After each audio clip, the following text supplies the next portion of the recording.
All right, so we're finally on the last question of the packet here. This is an important one, I think, especially for outdoor enthusiasts here in winter environments. Is how do you know how much heat you're losing in a given situation, right? And what are the things that we could do to minimize that? So I'll read the problem here. We're starting on 35, the last problem of the packet. Weird situation, but I think that you can sort of probably extrapolate the idea of this to something that we're doing outside in the winter. So it says, in the middle of winter, a student travels on a school bus from home to school.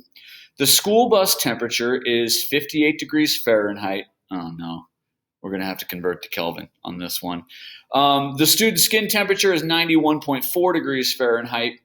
Determine the net energy transfer from the student's body during the 20-minute ride to school due to electromagnetic radiation. Skin emissivity is 0.9 and the surface area of the student is 1.5 meters squared. All right, so a couple things. What's happening?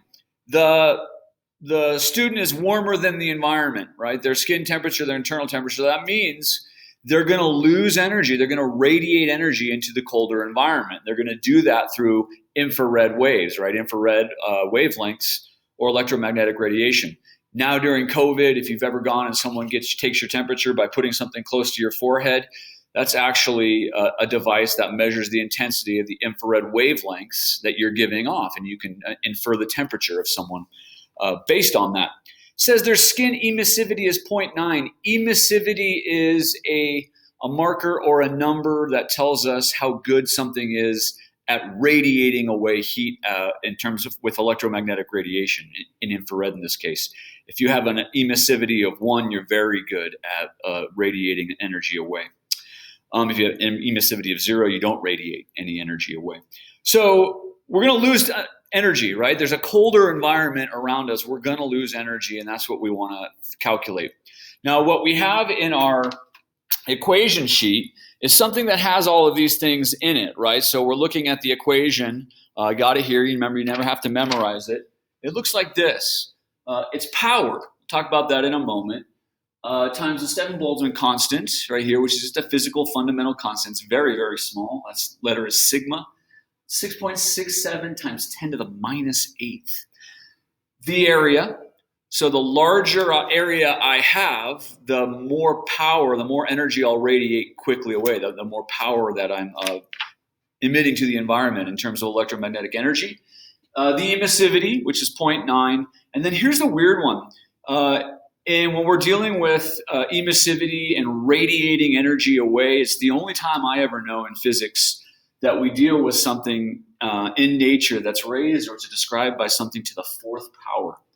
So that's a weird one. Like I said, the only time I know about it is when we're dealing with radiation problems like this. So we take the two temperatures, right?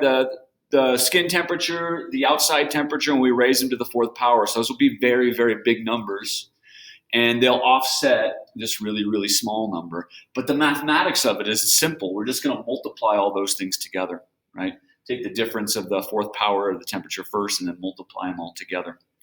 One thing we'll note at the end is power is a rate at which you're losing or gaining energy.